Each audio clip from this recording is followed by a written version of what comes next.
जय श्री कृष्णा। राधे राधे। एक बार फिर से स्वागत है आपके अपने YouTube चैनल धर्म ज्ञान में। जब पूर्णिमा की चांदनी धरती पर अमृत सी बरसती है, तब बैसाख की यह रात देवताओं को भी बड़ी खूबसूरत लगती है। हरे कृष्णा। आप सभी को बैसाख पूर्णिमा और बुद्ध पूर्णिमा की बहुत बहुत शुभकामनाएं। पौराणिक मान्यताओं के अनुसार बैसाख पूर्णिमा पर भगवान विष्णु की पूजा विशेष फलदायी होती है और इसी दिन बुद्ध भगवान का जन्म हुआ था, तो इसलिए इसे बुद्ध पूर्णिमा के रूप में भी मनाया जाता है।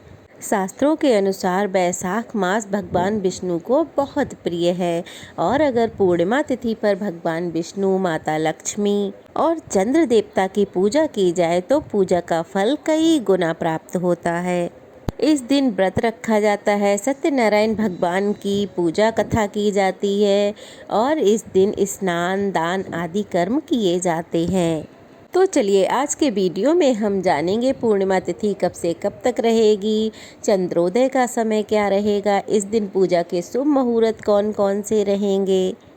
इस बार पूर्णिमा तिथि प्रारंभ होगी 11 मई रविवार को रात 8:02 से और पूर्णिमा तिथि समाप्त होगी 12 मई सोमवार को रात 10:25 पे। तो ऐसे में इस बार उदया तिथि के अनुसार पूर्णिमा का व्रत, स्नान, दान, कथा सब कुछ 12 मई सोमवार को किया जाएगा। केवल एक ही दिन इस बार पूर्णिमा रहेगी और बैसाख पूर्णिमा के दिन कूर्म जयंती भी मनाई जाती है। इस दिन भगवान विष्णु के कूर्म अर्थात कच्छप रूप की पूजा का भी विधान है। अब जान लेते हैं पूजा के शुभ मुहूर्त के बारे में। तो 12 मई को पूजा का जो सबसे शुभ मुहूर्त रहेगा वह है प्रातः काल की पूजा का मुहूर्त सुबह 4:29 से 5:32 तक और शाम की पूजा का मुहूर्त रहेगा शाम 7:03 से 8:06 तक। गोधूली मुहूर्त रहेगा शाम 7:02 से 7:23 तक। तो इस मुहूर्त में आप शाम की पूजा कर सकते हैं, चंद्र देवता की पूजा भी कर सकते हैं। चंद्रोदय का समय रहेगा शाम 6:51 से। तो इस समय के बाद आप कभी भी चंद्र देवता को अर्घ दे सकते हैं और अपनी पूजा कर सकते हैं। 12 मई सोमवार को सूर्योदय होगा सुबह 5:51 पर और सूर्यास्त होगा शाम 6:55 पर। इस दिन ब्रह्म मुहूर्त रहेगा सुबह 4:14 से 5:02 तक।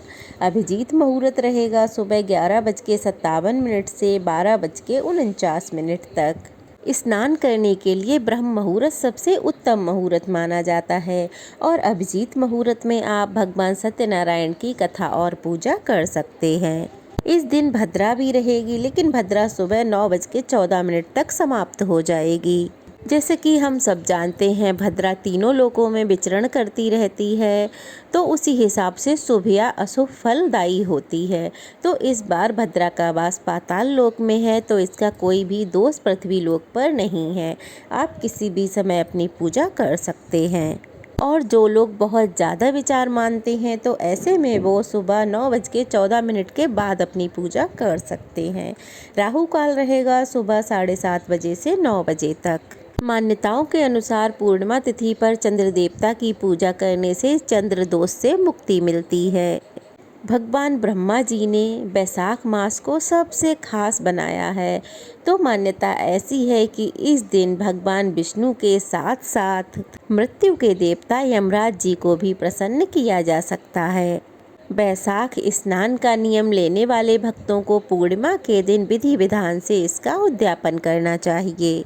पूर्णिमा तिथि पर विधि विधान से श्रद्धा भक्ति से उपवास रखा जाता है और इस दिन जल से भरा हुआ बर्तन, कुल्हड़, चप्पल, छतरी, घी, फल, चावल, शक्कर और नमक का दान, सत्तू का दान, शरबत का दान या फिर मौसमी फलों का दान, यह सब दान करना अत्यंत शुभकारी माना जाता है। दान करने से बड़ा कोई पुण्य नहीं है और कलयुग में एकमात्र दान करने से ही मनुष्य को मुक्ति मिल सकती है। इस दिन माँ लक्ष्मी जी को भोग में खीर का भोग लगाने से लक्ष्मी जी की कृपा बनी रहती है। पूजा विधि विधान से करने के बाद सबसे अंत में क्षमा याचना जरूर करनी चाहिए और यमराज जी के निमित्त दक्षिण दिशा की ओर मुँह करके रात को एक दीपक जरूर जलाना चाहिए। पवित्र वृक्षों के नीचे, खासकर तुलसी माता के नीचे दीपदान जरूर करना चाहिए। पूजा पूरी श्रद्धा और भक्ति के साथ करनी चाहिए, तभी हमें इसके पूर्ण फल प्राप्त होते हैं। ये थी आज की जानकारी। कैसी लगी कमेंट बॉक्स में ज़रूर बताइएगा। अच्छी लगी हो तो वीडियो को लाइक करके शेयर करें और अगर नए हैं तो प्लीज़ चैनल को सब्सक्राइब करें। जय श्री कृष्णा। राधे राधे।